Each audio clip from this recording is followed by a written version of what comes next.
할렐루야. 아멘. 예. 우리는 종종 하나님 앞에 이렇게 질문할 때가 있습니다. 주님, 왜 저에게 이런 일을 허락하시는 겁니까? 예. 저도 목회하면서 수도 없이 하나님께 던졌던 질문이고, 그 질문 가운데서 하나님은 여기까지 인도해 오셨어요. 갈멜산 위에서 여러분 대승리를 거둔 선지자가 있습니다. 신약 성경은 예수님을 그분에게 비유하기도 하는데 바로 엘리야죠. 엘리야라는 사람, 지금도 성지순례를 가보면은 그 갈멜산 위에 엘리야가 칼을 높이 들고 서 있는 동상이 거기에 서 있습니다. 그 위대한 선지자 엘리야도 이세벨이라는 그 여자의 위협에 쫓겨가지고 광야로 도망쳤어요. 얼마나 힘들었던지 차라리 죽게 해달라. 하나님 앞에. 여러분, 갈멜산의 그 승리가 어떤 승리입니까? 그 엄청난 승리를 거두고 지금까지 주를 위해서 섬겨왔는데 이세벨이라는 그 아무것도 아닌 그것에게 쫓겨가지고 차라리 죽게 하소서. 이렇게 절망과 낙심 가운데 완전히 빠졌어요. 그때 하나님은 도망갔지만, 비록 도망간 것처럼 피해서 갔지만 그를 책망하지 않으시고 그에게 떡과 물을 주시고 조용히 회복의 길로 이끌어 주셨어요. 그리고 더 놀라운 하나님의 영광을 볼 수 있도록 인도하셨던 것, 우리가 이제 기억하잖아요. 믿음의 길을 선택한 제자들이 사실 오늘 이 본문에서 낙담, 근심, 외로움, 이게 이제 진짜 더 깊어진 이런 상황이에요. 예수님은 요한복음 16장을 통해서 슬픔의 시간이 찾아올 것이다, 이렇게 예언을 하셨습니다. 다름 아니라 예수님이 제자들을 떠나가게 되고 십자가 달려서 돌아가시게 되고 수치를 당하게 되고 모든 사람들이 예수 믿는 사람들을 손가락질하고 이제 숨어서 도망다녀야 되는 이런 상황이 이제 앞으로 찾아온다는 것이죠. 그러나 우리 예수님은 그 눈물 너머에 있을 성도들의 기쁨을 바라보게 하셨어요. 그 너머에 있을 기쁨을 바라보게 하시고 따뜻한 위로를 주고 소망을 주는 것이 오늘 본문이에요. 그래서 이 오늘 요한복음 16장은 우리가 좀 자세하게 한번 살펴봐야 될 필요가 있습니다. 예수님의 제자들에게 이렇게 말씀합니다. 너희가 이 말을 듣고 마음에 근심이 가득하였도다. 너희가 이 말을 듣고 마음에 근심이 가득했다 그랬어요. 예수님께서 도대체 무슨 말씀을 하셨길래 제자들이 예수님 말씀을 듣고 기뻐하고 즐거워야 되는데 예수님 말씀을 듣고 근심이 찾아왔어, 이런 건 아니잖아요. 권사님 맞죠? 예수님 말씀 들었으면 기쁨과 즐거움과 소망이 찾아와야 되는데 근심이 찾아왔어, 이거 아닌데 뭐냐면은 예수님이 이렇게 말씀하셨어. 사람들이 너희를 회당에서 내쫓을 거다. 너희를 죽이는 자가 그렇게 하면서도 하나님을 섬기는 거야. 나는 하나님을 잘 섬기기 위해서 너희들을 내쫓는 거야. 이렇게 말한다는 거예요. 이 말씀이 제자들에게는 너무 낯설고 무서운 말씀이죠. 안 그렇겠어요? 지금까지 예수 그리스도를 따라서 배도 버리고 다 버렸어요. 인생을 바꿔가면서 주님 따라왔는데 주님께서 나 때문에 너희들 쫓겨나고 고난당하고 너희들을 쫓아낸 자들은 그게 하나님을 위한 것이다 라고 말할 거다. 이게 뭐냐면 유대인들이 회당에서 예수 믿는 사람들이 이단이라고 쫓아내고 그 자기들은 그게 여호와를 더 잘 섬기는 거라고 이제 그렇게 말하게 됩니다. 그리고 앞으로 그렇게 돼요. 그래서 유대인들이 교회를 박해하고 예수 믿는 사람들 잡아 죽고 이제 예수님을 십자가에 달므로써 그 박해가 이제 시작이 되는 거죠. 그러니까 제자들이 예수 따라가면 평안하고 안전할 줄 알고 복 받을 줄 알았는데 박해와 핍박이 찾아온다니까 이게 근심이 지금 가득한 거죠. 예수님 떠난다는 것도 견디기 힘든데 우리가 예수님 따라왔는데 왜 이런 일을 겪어야 해? 여러분, 이 세상에 하나님 자녀로 태어나서 살아가는 것 자체가 사실 어떻게 보면은 세상에서는 이런 일을 그냥 당하는 게 이게 그냥 원리예요. 이게 사실 이상하게 생각할 거 없는 거야. 이거는 그냥 우리가 예수 믿고 따라갈 때 그냥 찾아오는 이거 없으면 이상하다고 생각합니다. 없으면 왜 요즘 내가 조용할까? 왜 요즘 내 인생이 이렇게 평안하고 하는 일마다 잘 될까? 이거 한번 생각해야 돼요. 신앙생활을 하면서 고난을 당하는 것은 분명히 예수님께서 15장에서 분명히 말씀하셨어요. 15장 19절에서 뭐라고 말씀하셨냐면 너희가 어디에 속했다? 하나님께 속한 자들. 너희는 나에게 속한 자들이기 때문에 너희가 세상에 속하였으면은 세상이 자기의 것을 사랑하지 않느냐? 절대로 너희들 고난 당하는 일, 너희들 세상이 너희들을 박해하지 않아. 그러나 너희가 하나님께 속한 자들이기 때문에 세상은 너희들을 박해한다는 것이죠. 그때 예수님께서 분명히 말씀하신 것이 그겁니다. 내가 너희에게 이것을 이루는 것은 너희로 실족하지 않도록 하기 위한 거다. 앞으로 그런 일이 찾아올 때 너희들은 분명히 실족할 수 있어. 그러나 실족하지 않도록 하기 위해서 내가 미리 얘기해 주는 거다. 자, 여러분, 우리가 미리 알고 있으면 그런 상황이 닥쳐도 견디기 쉽죠. 예, 분명히 그렇습니다. 저는 목회를 하면서 하나님께서 미리 사실 좀 많이 보여주셨어요. 늘 보여주시고 인도하셔. 가보면은 그래서 저는 정말 하나님이 살아계시고 이 일, 내가 딱 어떤 일을 당하면요, 사람들은 다 아무것도 몰라. 모르면서 판단하고 뭐 손가락질도 하고 자기들 마음대로 얘기를 하잖아요. 그런데 나는 알아. 하나님께서 보여주시고 알려주시기 때문에. 그래서 나는 정확하게 하나님 뜻대로 판단한다고 생각하고 하나님 안에서 그 문제를 바라보고 해결하고 가거든요. 그러니까 누가 뭔 소리를 해도 그걸 극복할 수 있는 힘이 된다 이 말이죠. 오늘 예수님께서 미리 알려주시는 것도 바로 그런 겁니다. 미리 알려주는 게 뭐냐면 그런 일이 일어나더라도 그건 하나님이 너희들과 함께 하시고 있다는 증거예요. 그러니까 염려하지 말아요. 여러분, 우리는 혼자가 아닙니다. 아시겠죠? 네. 예수 믿는 것은 절대 혼자 아니에요. 분명히 혼자가 아닙니다. 네. 분명히 성령께서 함께 하시고 도와주십니다. 네. 나는 지금 어떤 슬픔과 어떤 두려움 속에 있는가? 그리고 하나님은 지금 나에게 무슨 말씀을 하시는가? 내가 이렇게 슬픔 가운데 있을 때 하나님은 나에게 무엇을 기대하는가? 나는 어떤 기도를 해야 될 것인가? 이것들을 우리는 생각해야 돼요. 힘들고 어려운 일이 찾아오면은 그걸 이제 생각을 해야 돼요. 그리고 예수님께서 사실 정말 미리 알려줄 뿐만 아니라 예수님은 대비책을 다 세워놓으셨어요. 대비책을 세워놓는데 아주 역설적인 말씀을 하세요. 무슨 말씀인가 하면은 제자들이 생각할 때는 예수님이 안 떠나는 게 그게 맞는 거죠. 그러나 예수님은 자기가 떠나는 것이 너희들에게 더 유익하다. 예수님의 계획은 그렇습니다. 내가 떠나지 아니하면 보혜사가 너희에게 오시지 않기 때문에 너희들이 생각할 때는 내가 떠나는 것이 근심거리고 걱정거리지만은 내가 가는 것이 너희에게 더 복되다. 내가 가면은 보혜사가 너희들에게 오신다. 자, 우리가 보혜사가 누군지 제가 설명하는 거 잘 알지요. 파라크레토스. 우리 곁에서 우리를 도우시고 인도하시고 역사하시는 분. 바로 성령님을 말씀하신 거 아닙니까? 그가 오시면 너희를 모든 진리 가운데로 인도하실 것이다. 그가 오시면 너희들을 모든 진리 가운데로 인도하실 것이다. 그리고 오늘 본문에 보면은 9절에 그가 오시면 죄를 깨닫게 해주시고 하나님의 의를 확신하게 해주시고 세상의 심판을 분별할 수 있도록 해주실 거라는 것이죠. 그래서 예수님의 제자들이 오순절날 성령이 강림했을 때 어떻습니까? 그 전에 제자들 모습하고는 전혀 다르잖아요. 그 성령이 막 가르쳐 주니까 성령이 깨닫게 하시고 그 성령이 속에서 막 용솟음 치니까 바깥에 나와가지고 전에 같으면 유대인들 보면 피해 다녔을 건데 이제는 대놓고 전혀 두려워하지 아니하고 하나님의 나라의 복음을 전할 수 있었다는 것이죠.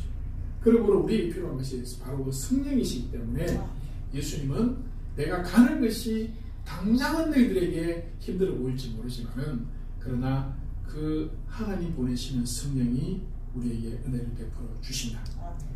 그래서 우리가 여러분 성령을 사모하고 성령을 찾고 성령을 구하는 것은 바로 성령의 조명하심을 기대하는 것이죠. 조명, 이것처럼 이게 조명이라고 하잖아. 이게 똑같은 용어예요. 조명한다는 거지. 성령이 어둠 가운데서 우리의 길을 싹 준비 딱 해놓고 계셨어요. 제자들에게 벌써 고난이 닥치고 쫓겨날 것을 이미 예고하시면서 동시에 하나님은 딱 길을 엮고 조명을 쫙 비추는 거지. 아, 이 길이구나. 제자들은 그렇게 가는 거예요. 여러분, 그래서 우리가 고난이 닥쳐왔다고 해가지고 절대로 두려워하지 말고 넘어지면 안 됩니다. 그 성령의 조명을 따라 가야 되죠. 그래서 에베소서 1장 17절 19절을 보면은 이게 이제 제대로 볼지 모르겠는데, 자 보세요. 우리 주 예수 그리스도의 하나님 영광의 아버지께서 뭘 줘요?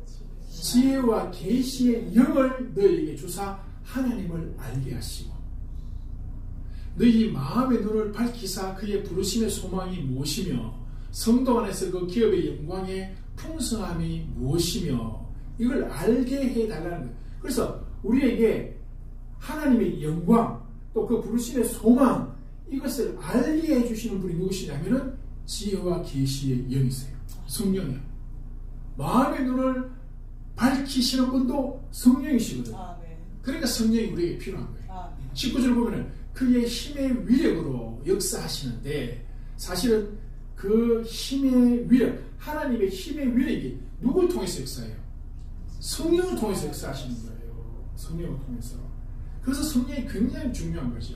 20절에도 그의 능력이 그리스도 안에서 역사하사 죽은 자 가운데서 다시 살리시고, 예수님을 죽은 자 가운데서 다시 살리게 하신 분은 하나님이시지만 성령의 능력이 통로가 된 거죠.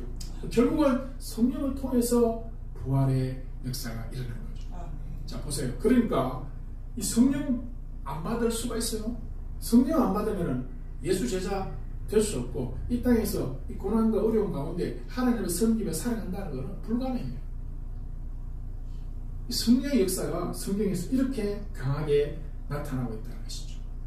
존 버넌이라는 사람 여러분 잘 아시죠? 철로 역정이라는 기독교 고전을 쓴 이 철로 역정의 제자 존 버넌이 이 그리스도인의 위대한 이 인생의 천국 가는 이 경로에 대해서 문학적 작품으로 쫙 이렇게 썼는데, 이 고전을 쓰게 된 동기가 여러분 어디서 썼겠어요? 도서관에 앉아 쓴 게 아닙니다. 감옥에서 썼어요. 감옥에서. 감옥에 들어갔던 그 경험이 자신에게 성령의 역사하는 통로가 된 거예요. 감옥에 안 들어갔으면 하나님에 대해서 잘 그렇게 깊이 있게 깨닫지 못했을 거예요. 그런데 감옥에 들어가서 고난을 겪어보니까, 그래서 이 사람은 그렇게 고백했어요. 감옥은 성령의 임재가 가장 가까웠던 곳이었다. 아시겠죠? 그래서 우리가 고난을 당하게 될 때 낙심할 것이 아니라 그때 성령의 임재를 더 기대해야 돼요. 성령께서 나를 어디로 인도하시나, 성령이 지금 내 앞에 길을 조명하시고 길을 열어놓으셨는데 그 길이 어딘가 하고 찾아가야 되는 것이죠. 그리고 세 번째로 예수님께서 중요한 말씀을 하셨어요. 자, 오늘 우리가 본문을 읽었던 것처럼 잠시 후에 너희가 나를 보지 못하겠고 잠시 후에 나를 보리라. 이게 뭐냐는 것이, 제자들은 지금 이게 뭔지 몰라요. 우리는 알아요, 몰라요? 우리는 알아요, 몰라요? 우리는 알아요. 가르쳐주세요. 예, 잠시 후에 너희가 나를 보지 못할 거야. 그러나 잠시 후에 나를 볼 거야. 제자들은 예수님 그냥 완전히 떠나가신 줄 알았는데 잠시 후에 보지 못할 거야. 이건 알겠어. 십자가에 달려 돌아가시니까. 잠시 후에 또 볼 거야. 이건 뭔지 모르겠어. 한 번도 그런 경험 한 적도 없고. 그게 뭐예요? 부활하실 거예요. 잠깐 내가 십자가를 지고 죽는다. 그러나 또 잠시 후에 나를 너희들이 보게 될 거다. 그러면은 너희들이 기쁨이 충만할 거라는 거죠. 자 보세요, 여러분. 그냥 멜똥멜똥하고 살아있을 때 기뻐요? 아니면 죽었다 다시 살아났을 때 기쁠까? 안 죽는 게 낫겠지만은 기쁨으로 친다면은 그냥 멀쩡하게 살아있으면 그냥 민둥민둥이잖아. 그런데 이게 죽었어. 큰일 났네, 이거처럼. 그러니까 막 슬퍼하고 괴로워하고 막 힘들어하다가 갑자기 다시 살아났어. 그럼 뭐 오면 이게 무슨 일이야 이래 되는 거죠. 예? 그런 얘기 있잖아요. 어떤 돈 많은 할머니가 돈 많은 남편이 이제 돌아가셨잖아요. 돌아가셨는데 이 재산이 또 자기에게 다 되는 거죠. 그래서 막 너무 기쁜 거야. 기뻐가지고 야 됐다. 이제 저 영감 살아있을 때는 내한테 돈도 안 주고 전부 지가 돈 챙기고 나를 그렇게 힘들게 하더니만 드디어 죽었네. 이제 이 전부 내 재산 낼 거다. 그래 관에 집어넣어가지고 계단 내려가다가 계단에 돌다가 관이 자꾸 벽에 탁탁 부딪힌 거야. 벽에. 그러니까 영감쟁이가 살아났어요. 그래가지고 이 할머니가 그 돈 다 자기가 될 줄 알았는데 영감이 살아나 버렸으니까 이게 그냥 꿈이 그냥 헛꿈이 된 거지. 그런데 영감이 몇 년이 또 죽었어. 그래서 이번에는 야! 관 들고 내려갈 때 조심해서 내려가라. 벽에 대지 않도록 조심해서 내려가라. 조심해서 내려가라. 그냥 뭐 웃자고 하는 얘기지만은 살아나는 게 물론 기쁠 때도 있고 이게 막 기쁠 때도 있긴 한데 어쨌든 죽었다가 다시 살아나는 거 이건 놀라운 일이죠. 그래서 예수님께서 내가 잠시 후에 떠나가지만은 잠시 후에 너희들에게 더 큰 기쁨으로 내가 나타나게 될 거다. 알겠습니까? 그래서 예수님 이렇게 말씀하시는 거죠. 여자가 해산하게 되면은 그 해산하는 것 때문에 힘들지만은 해산하고 나면 그 아이를 보면 얼마나 기쁘냐. 해산의 고통은 잠시다. 바로 그 얘기하는 거예요. 어느 시골 교회에 늘 한 자리를 지키고 있던 할머니 권사님이 계셨는데 그 권사님이 돌아가실 때가 다 됐다는 걸 알고 이제 교회에 하얀 손수건에다가 글자를 쭉 써서 모아두고 가셨어요. 그리고 그 주일날 돌아가셨어요. 그 할머니가 거기다 뭐라고 적었나 하면은 내 슬픔을 가져가신 주님 이제 웃을 수 있어 감사합니다. 이렇게 적었대요.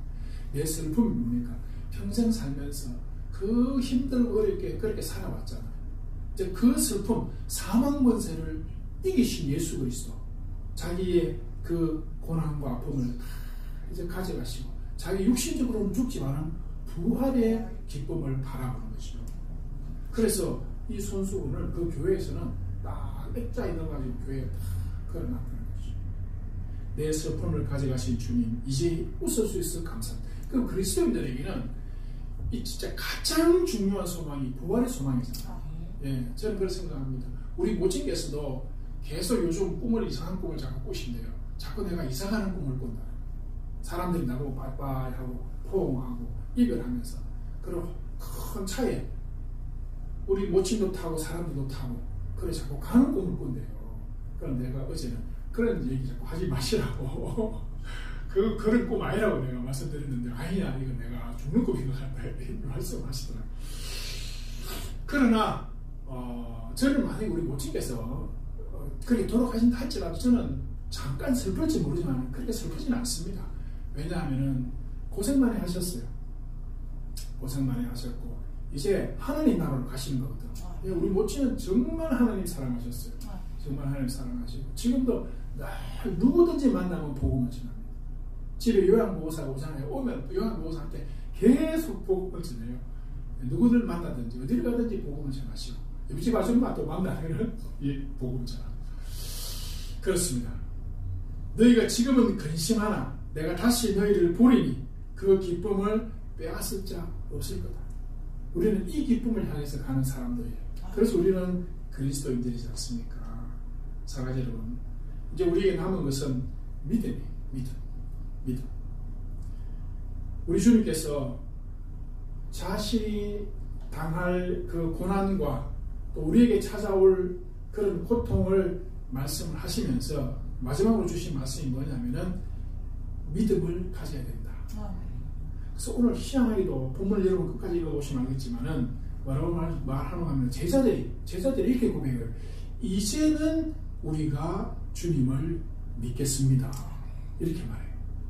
물론 아직까지 완전한 믿음은 아닙니다. 그러나 제자들이 예수님께서 이런 말씀을 다 이렇게 해주시니까 이제는 우리가 주님을 믿겠습니다. 라고 이렇게 얘기하는 거예요. 사랑하는 여러분, 주님께서 우리에게 수많은 것들을 말씀해 주셨잖아요. 지금까지 우리 인생 살아올 때 우리에게 수많은 것들을 다 말씀해 주시고, 그런데 우리는 딱 그 상황에 딱 들어가면 또다시 불신하기도 하고 또 두려워하기도 하고 염려하고 걱정하고 또 넘어지거든요. 항상 보면 넘어진 그 자리 가면 자꾸 넘어져요. 넘어진 그 자리 딱 왔을 때 이번에는 넘어지지 말아야지, 건너가야지, 딱 이런 마음을 먹어야 되는데 그게 안 되는 거예요. 그 제자들도 역시나 계속 그러다가 지금 예수님께서 내가 갈 거다, 큰 기쁨을 너희들에게 줄 거다 하니까 제자들이 이제는 믿는다 이렇게 얘기를 하고 있습니다. 사랑하는 여러분, 너희가 세상에서는 환난을 당하라, 담대하라. 예수님이 제자들에게 가시기 전에 하신 말씀이 이게 거의 마지막 말씀이에요. 너희가 세상에서는 환난을 당한다. 쫓겨날 거야. 회당에서 쫓아내고 그거 하나님께 영광 돌리기 위해서 네 쫓아냈다, 너희도 쫓아냈다 이렇게 한다는 거죠. 그러나 그 환난을 당하나 뭐하라? 담대하라. 담대하라. 왜냐하면 내가 세상을 이겼다. 네, 담대하라. 내가 세상을 이겼다. 2차 대전 세계 전쟁사를 보면은 유명한 사람들이 전쟁통에 많이 나타났는데 우리 믿음의 유명한 여성이 한 분 있죠. 코리 텐 붐이라는 여사, 이런 많이 들어보셨죠. 이 코리 텐 붐 여사가 수용소 안에 갇혀가지고 언제 죽을지 모르는 그런 상황에서도 거기서 어떤 믿음을 전했는가 하면은 하나님이 여기도 계신다. 야, 이러고 믿으세요? 수용소에서 이러고 영화 같은 거 보면 막 사람 파리 목숨처럼 죽이고 하는데 거기서 여기도 하나님이 계신다 이러면 사람들이 낙심하기 쉽죠. 하나님 계신다면 이런 일이 일어날 수 있느냐? 낙심하기 쉬운데 하나님이 계시기 때문에 그런 일이 일어난다. 하나님이 계신다. 이걸 통해서 하나님은 분명히 영광 받으십니다. 세상에서 환난을 당하나 담대하라. 내가 세상을 이겼노라. 여러분 이 말씀을 한번 꼭 기억합시다. 꼭 기억하시고 우리의 믿음 부족하고 연약한 건 하나님이 탓하지 않습니다. 아시겠죠? 하나님은 우리가 믿음 없고 연약하다고 너 왜 그거밖에 안 되냐? 절대 그런 분이 아닙니다. 한 번도 그런 적이 없습니다. 물론 믿음 없음에 대해서 가슴은 좀 답답해 하시지만은 그러나 늘 위로하시고 격려하시고 은혜 가운데서 이끌어 오셨거든요. 그러니까 내가 세상을 이겼다. 그러니까 너희들 그 믿음 가지고 너희들도 세상을 이기기를 바란다 라는 말씀이죠. 자, 이 말씀을 우리가 꼭 그렇게 기억해야 됩니다. 요한복음 16장은 단순히 고난을 견뎌내라 라는 그런 단순한 격려의 말씀이 아닙니다. 성령을 통해서 분명히 내가 너희들을 인도할 것이고 내가 너희들과 함께 할 거니까 두려워하지 말고 염려하지 말라는 것이죠. 자, 여러분 성령의 조명이 조명이요. 조명이 어두울수록 밝을까요? 밝을수록 밝을까요? 그렇죠. 밝은 날은 이거 라이트 이거 아무리 많이 켜도 표시도 안 나요. 그러나 어두울수록 조명은 더 밝게 빛나거든요. 그렇습니다. 그래서 슬픔이 깊을수록 성령의 조명은 더 환하고 더 깊이 들어옵니다. 그래서 우리가 힘들고 어려울수록 우리가 부를 거는 예수 이름밖에 없습니다. 주 예수여, 주 예수여 은혜를 베풀어 주시고 이 어둠을 이겨가게 하시고 이 어둠을 밝혀갈 수 있도록 힘을 주시고 용기를 주십시오. 아시겠죠? 자, 한번 따라해 봅시다. 예수님, 내 슬픔을 아시니 감사합니다. 성령님, 나의 길을 밝혀주세요. 주님, 이 믿음 끝까지 붙들어 주세요. 아멘.